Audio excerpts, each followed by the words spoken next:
السلام علیکم ورحمۃ اللہ وبرکاتہ۔ الحمدللہ وکفا وسلام علی عبادہ الذین اصطفیٰ۔ اشہد ان لا الہ الا اللہ وحدہ لا شریک لہ واشہد ان محمدا عبدہ ورسولہ صلی اللہ علیہ وآلہ وسلم۔ اللہم صلی علی محمد وعلی آل محمد کما صلیت علی ابراہیم وعلی آل ابراہیم انک حمید مجید۔ اللہم بارک علی محمد وعلی آل محمد کما بارکت علی ابراہیم وعلی آل ابراہیم انک حمید مجید۔ اما بعد فاعوذ باللہ السمیع العلیم من الشیطان الرجیم من ہمزہ ونفخہ ونفثہ۔ بسم اللہ الرحمن الرحیم۔ کذالک ارسلناک فی امۃ قد خلت من قبلها لتتلو علیہم الذی اوحینا الیک وهم یکفرون بالرحمن قل هو ربی لا الہ الا هو علیہ توکلت والیہ متاب۔ اور اسی طرح ہم نے آپ کو بھیجا ایک امت کی طرف، قد خلت من قبلها جس کی اسی طرح جس طرح کہ پہلی بہت ساری امتیں اس امت سے پہلے گزر چکی ہیں، تاکہ آپ ان پر تلاوت کیجئے وہ وحی اور وہ کتاب جو ہم نے تمہارے اوپر اے حبیب صلی اللہ علیہ وسلم وحی کی ہے۔ وَهُمْ يَكْفُرُونَ بِالرَّحْمَنِ، اور یہ لوگ رحمان کا انکار کرتے ہیں۔ قل، آپ فرما دیجئے، ہوا ربی، وہی میرا رب ہے، لا الہ الا ہو، اس کے علاوہ کوئی حقیقی معبود نہیں ہے، علیہ توکل، تو اسی پر میرا بھروسہ ہے، وإلیہ متاب، اور اسی کی طرف میرا لوٹنا ہے۔ آیت نمبر 30 سورۃ الرعد، یہاں سے آج کے سبق کا اللہ کے فضل اور اس کی توفیق سے آغاز ہو رہا ہے۔ اور سورۃ الرعد کے اندر جیسا کہ پہلے بات ہو چکی کہ بنیادی طور پر توحید اور رسالت کے حوالے سے، بنیادی عقائد کے حوالے سے گفتگو ہوئی ہے، اور اس میں خاص طور پر جو اس کا دوسرا حصہ ہے جو آیت نمبر 29 پر مکمل ہوتا ہے، آیت نمبر 18 سے لے کر 29 تک، اس میں اللہ کریم نے دو مختلف قسم کے گروہوں کا ذکر کیا ہے۔ کچھ لوگ عقل مند ہیں اور کچھ لوگ بے وقوف ہیں۔ جو اہل توحید ہیں وہ عقل مند ہیں، اور جو اہل شرک ہیں وہ بے وقوف ہیں۔ اب یہاں پہ آیت نمبر 30 سے لے کر آن ورڈز آیت نمبر 43 تک اللہ تعالیٰ نے ان دونوں گروہوں کے انجام کے بارے میں بتایا ہے کہ یہ جو دونوں گروہ ہیں، اہل توحید جو کہ عقل مند ہیں، ان کا مختلف انجام ہے، اور جو اہل شرک اور اہل کفر ہیں ان کا انجام مختلف ہے، یہ بیوقوف ہیں۔ تو ان دونوں کے جو انجام ہیں ان کے بارے میں بتایا ہے۔ تو یہاں آیت نمبر 30 کے اندر اللہ تعالیٰ نے نبی اکرم صلی اللہ علیہ وآلہ وسلم کی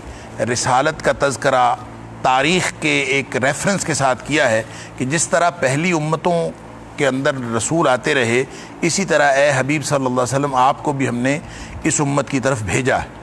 اور مقصد یہ ہے کہ تاکہ آپ ان کو وحی الہی پڑھ کر سنائیں، قرآن سنائیں، اللہ کی جو تعلیمات آپ کے اوپر نازل ہوئی ہیں آپ ان کو سنائیں۔ وَهُمْ يَكْفُرُونَ بِالرَّحْمَنِ، اور یہ لوگ جو ہیں یہ کفر کرتے ہیں، انکار کرتے ہیں رحمان کا۔ اصل میں اللہ کی بات جب کی جاتی تھی تو اللہ کو مشرک پہچانتے تھے، اور قرآن حکیم میں مختلف مقامات پر اللہ کریم نے یہ بات مشرکین مکہ کے عقیدے کے طور پر واضح کی ہے کہ ان سے پوچھ کے دیکھو کہ پیدا کرنے والا کون ہے، زمین و آسمان کو کس نے پیدا کیا ہے، اور سورج چاند کس کے کنٹرول میں ہے، اور بارش کون برساتا ہے، رزق کون کشادہ کرتا ہے، رزق کون تنگ کرتا ہے۔ یہ اس طرح کے سوالات آپ ان سے پوچھو تو لَيَقُولُنَّ اللَّهُ، اللہ تعالیٰ خود ہی فرماتا ہے کہ ان کا جواب لازماً یہ ہوگا کہ اللہ ہی یہ سارے کام کرتا ہے۔ تو گویا اللہ کو وہ پہچانتے بھی تھے اور اللہ تعالیٰ کی بات بھی کرتے تھے، اور ایک اللہ کو مانتے تھے، آسمانوں کے خدا کو، اور پھر باقی زمینی خدا انہوں نے کافی سارے بنائے ہوئے تھے۔ جیسا کہ عمران بن حسین رضی اللہ تعالیٰ عنہ روایت کے مطابق جو ان کے والد تھے ابو عمران، ان کے بارے میں حدیث میں آتا ہے کہ نبی اکرم صلی اللہ علیہ وسلم نے پوچھا تھا ابو عمران سے کہ ابو عمران بتاؤ کتنے خداؤں کے قائل ہو، کتنے خداؤں کو مانتے؟ تو انہوں نے کہا تھا میں 7 خداؤں کو مانتا ہوں۔ تو پوچھا کون سے؟ کہا ایک بڑا جو آسمانوں میں ہے اور 6 چھوٹے جو زمین میں ہیں۔ گویا اللہ کو تو وہ مانتے تھے۔ رحمان کا لفظ ان کے لیے ایک نیا تھا، اور وہ کہتے تھے کہ رحمان کو ہم نہیں مانتے، رحمان کا انکار کرتے تھے۔ اور رحمان کا انکار کرنے کی وجہ سے، یعنی جب کوئی رحمان کا ذکر ہوتا وہ کہتے ومر رحمان۔ سورہ فرقان کی آیت نمبر 60 کے اندر اللہ تعالیٰ نے فرمایا ہے کہ جب رحمان کا تذکرہ ہوتا تو یہ فوراً بدک جاتے اور کہتے ومر رحمان، یہ رحمان کیا چیز ہے، یعنی اللہ کو تم جانتے ہیں، رحمان کیا ہے۔ اور پھر اللہ تعالیٰ فرماتا ہے کہ وَزَادَهُمْ نَفِيرًا یا زَادَهُمْ نَفُورًا، کہ یہ چیز ان کی سرکشی میں اضافہ کر دیتی، جب رحمان کا تذکرہ ہوتا تو ان کی سرکشی میں اضافہ ہو جاتا تھا۔ یہی وجہ ہے کہ جب نبی اکرم صلی اللہ علیہ وسلم نے معاہدہ حدیبیہ کے موقع پر جب معاہدہ لکھا جا رہا تھا، اس کی کتابت کی جا رہی تھی، تو اس کے اوپر جب لکھا گیا بسم اللہ الرحمن الرحیم، تو اس پر کفار مکہ کے نمائندوں نے اعتراض کیا تھا۔ انہوں نے کہا تھا رحمان کو اگر ہم مان لیں تو پیچھے کیا رہ گیا، رحمان کو تو ہم مانتے نہیں، اللہ کو وہ مانتے تھے، لہٰذا پھر وہ مٹا کے بسم اللہ الرحمن الرحیم کو مٹا کے ان کے دستور کے مطابق بسمک اللہم لکھا گیا، اور نبی اکرم صلی اللہ علیہ وسلم نے اس کو تسلیم کر لیا، اور صرف اس لیے کہ اللہ تعالیٰ کی طرف سے ایک معاہدہ کیے جانے کی بشارت تھی کہ یہ فتح قریب، فتح مبین، بہت بڑی فتح کا پیش خیمہ ثابت ہوگا، اس لیے آپ چپ کر کے اس کے ساتھ معاہدہ کر لیں۔ تو امام قرطبی علیہ الرحمہ کہتے ہیں کہ یہ آیت یہ ہے جو ہے وَهُمْ يَكْفُرُونَ بِالرَّحْمَانِ، یہ آیت نازل ہی حدیبیہ کے موقع پر ہوئی ہے، یعنی امام قرطبی علیہ الرحمہ کا خیال یہ ہے کہ یہ، اور انہوں نے مختلف روایتیں بھی اس میں نقل کی ہیں کہ یہ اسی موقع پر نازل ہوئی جب حدیبیہ کے موقع پر انہوں نے انکار کیا تھا کہ ہم رحمان کو نہیں جانتے اور ہم نے بسم اللہ الرحمن الرحیم نہیں لکھنا، تو اللہ تعالیٰ نے پھر نبی اکرم صلی اللہ علیہ وسلم کو سکھایا کہ بسمک اللہم لکھ دیں، لیکن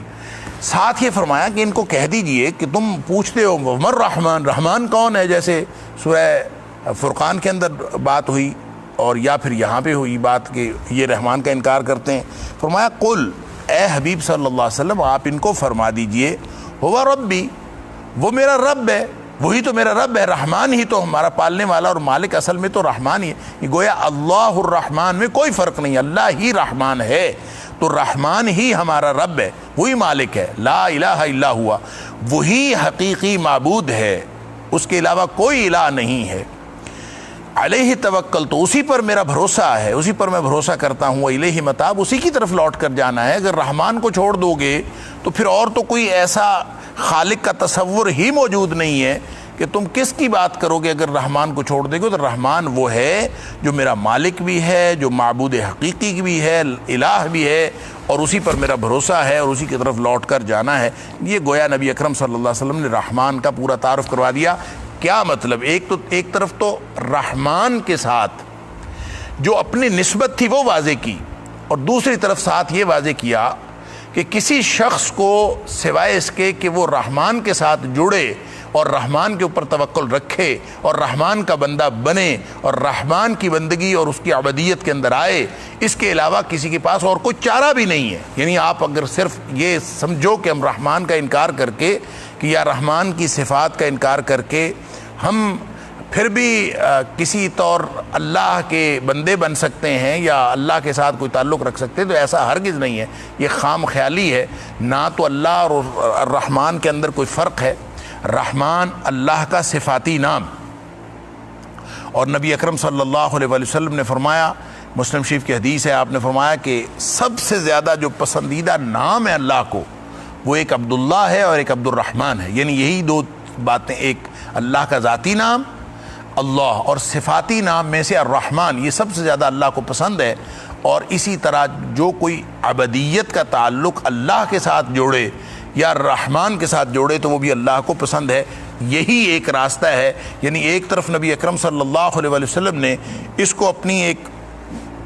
ذاتی وابستگی اور اللہ کے ساتھ نسبت اور رحمان کے ساتھ نسبت کے طور پر اس کو واضح کیا، اور اللہ تعالیٰ نے کروایا بذریعہ وہی قل ہوا ربی، وہ میرا رب بھی ہے، میرا مالک بھی ہے، لا الہ الا ہوا، اس کے علاوہ کوئی حقیقی معبود بھی نہیں ہے، علیہ توکل، تو اسی پر میرا بھروسہ ہے، وإلیہ متاب، لوٹ کر بھی اسی کی طرف جانا ہے۔ ایک طرف